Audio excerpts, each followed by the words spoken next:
Awan duka begitu pekat di rumah kontrakan di kawasan Jakarta Timur melihat seorang ibu terduduk lemas di samping anaknya yang meninggal dunia. Tentu saja kehilangan menjadi momen paling getir dirasakan wanita paruh baya itu lantaran putranya yang bernama Yohanes meninggal dunia. Namun yang membuat miris adalah jenazah anaknya itu sejak tanggal 3 Februari dinyatakan meninggal dunia, sampai tanggal 4 kemarin sang ibu belum juga menguburkan anaknya lantaran terbentur biaya pemakaman.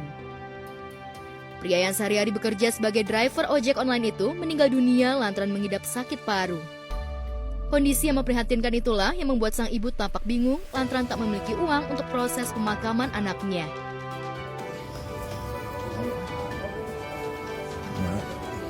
Maaf ya Mbak ya, maaf ya. Maaf.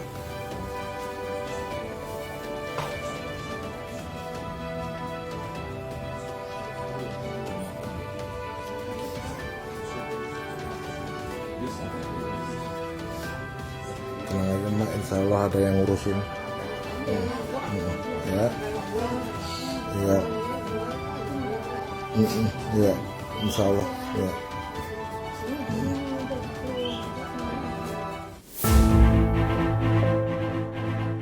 Tinggal di rumah kontrakan kecil dan anaknya yang berprofesi sebagai ojek online sebelum tutup usia membuat perekonomian mereka terbatas. Wanita berusia 63 tahun itu hanya pasrah berharap ada belas kasih dari para tetangga.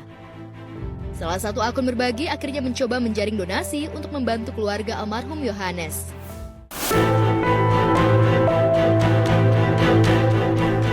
Dan akhirnya setelah donasi berhasil dihimpun, almarhum Yohanes akhirnya bisa dimakamkan kemarin sore.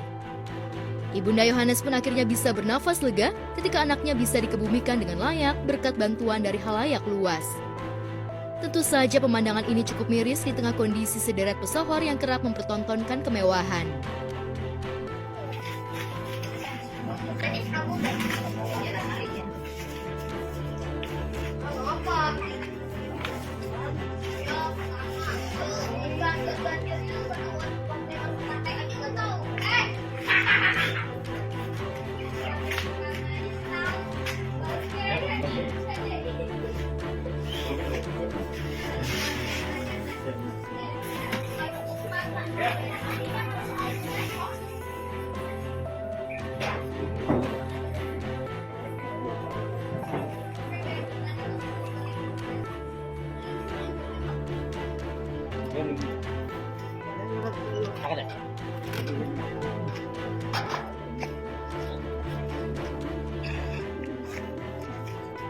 Ya, kita kan hidupnya bertetangga juga sama masyarakat yang lainnya.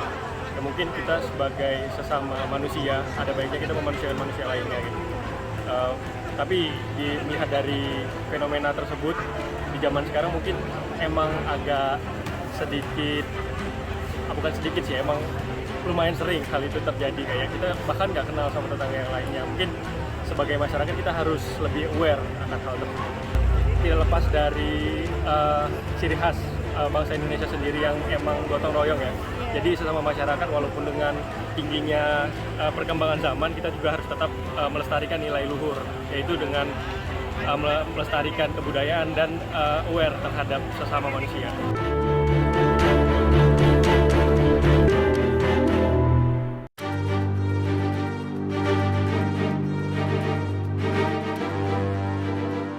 Di lain peristiwa, kasus kematian putra sematawayang Tamara Tiasmara bernama Raden Andante Khalif Praudityo atau yang kerap disapa Dante hingga kini masih menyisakan misteri. Dan baru-baru ini, ayah dari almarhum Dante, Angger Dimas, yang merupakan mantan suami dari Tamara, akhirnya mencabut surat penolakan otopsi terhadap jenazah anaknya ke Polda Metro Jaya. Bukan tanpa alasan, Angger mencabut surat penolakan otopsi yang sempat diminta oleh pihak berwajib untuk kebutuhan penyelidikan. Lantas benarkah Angger menduga jika anaknya itu meninggal dengan cara tak wajar?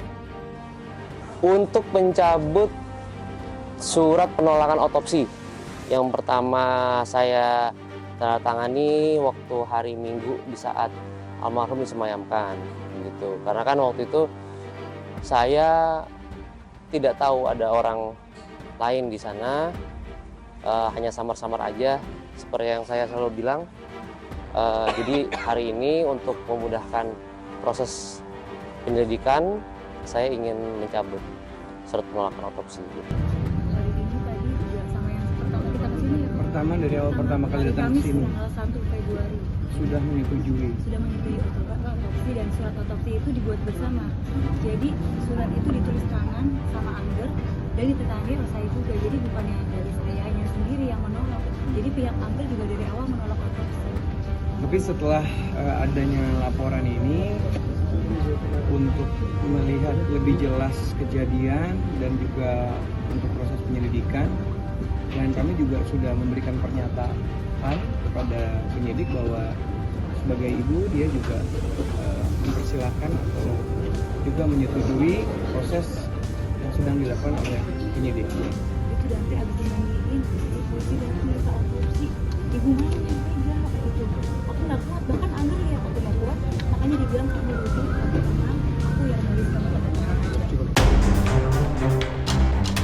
Angger Dimas Hakul yakin jika anaknya itu meninggal bukan tenggelam, melainkan ada unsur kesengajaan lantaran banyak terdapat kejanggalan. Hal itu semakin berkuat dengan adanya luka di bagian lengan Dante. Sebenarnya waktu saya memandikan itu ada satu seperti kuning gitu ya di sini. Saya sempat bertanya itu kenapa. Ya mungkin enggak, kita nggak boleh.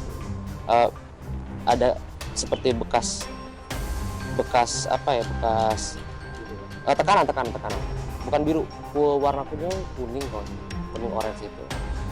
Dan waktu saya tanya, mungkin bekas diikat, karena kan semalaman diikat untuk sedekap begini kan. Jadinya saya iya. Jadi kalau misalnya masih ada surat itu sebenarnya kan tidak bisa dilakukan otopsi. Itu yang mana berarti tidak bisa diketahui penyebab wafatnya anak saya itu apa. Karena saya hanya ingin minta keadilan ya, Mas ya. Minta keadilan dan apa ya? Diduga itu anak saya itu tidak tenggelam, tapi diduga ditenggelamkan. Itu yang membuat saya bukan mungkin lagi sangat emosi yang pasti. Itu dan mungkin kalau misalnya banyak orang yang mengira saya tidak bergerak, enggak, saya udah bergerak dari H+1. Di saat ada kecurigaan saya bergerak gitu. Dan juga dengan bantuan dari teman-teman kepolisian serta saksi-saksi yang ada di TKP waktu itu, saya akhirnya memutuskan untuk melakukan penelusuran lebih lanjut pribadi gitu.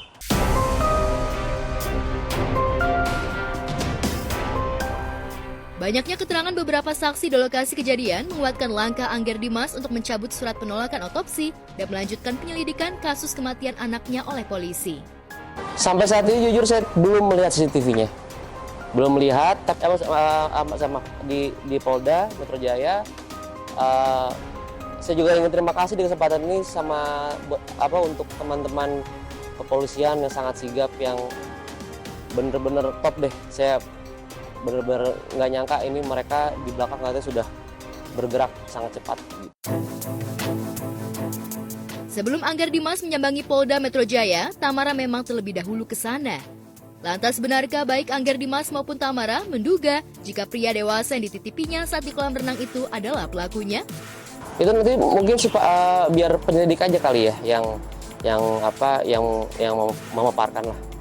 Kalau saya untuk sekarang saya tidak bisa berandai-andai, tidak bisa menduga-duga juga, tidak bisa menyebutkan nama, tidak bisa memberikan informasi yang konfidensial. Tadi semuanya aku sudah jelaskan ke pihak kepolisian. Pokoknya terima kasih sekali ya sama pihak kepolisian sudah sangat membantu ya. Sementara itu, kasus perkara yang sebelumnya ditangani Polsek Duren Sawit kini telah dilimpahkan ke Polda Metro Jaya. Saat ini penyidik telah memeriksa 3 saksi dan mengamankan bukti rekaman CCTV kolam renang guna mengidentifikasi penyebab kematian dengan laporan tipe A. Mengenai teknis itu silakan dipertanyakan ke pihak kepolisian. Yang pasti hari ini kita diperiksa di sini karena BAP-nya juga tadi di Polda. Agendanya hari ini adalah pemeriksaan terhadap klien kami, Mbak Tamara, sudah diperiksa, dijelaskan dari A sampai Z semua ceritanya ke pihak penyidik, kemudian juga ada saksi dari driver yang mungkin waktu itu juga mengetahui, sudah diperiksa juga.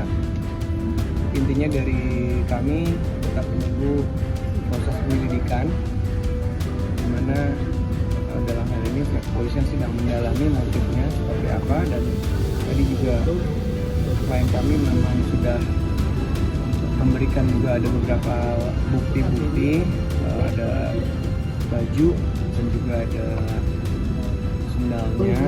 Kemudian setelah itu kita tinggal menunggu informasi dari pihak penyidik ke depannya seperti apa, tapi yang pasti klien kami hadir di sini.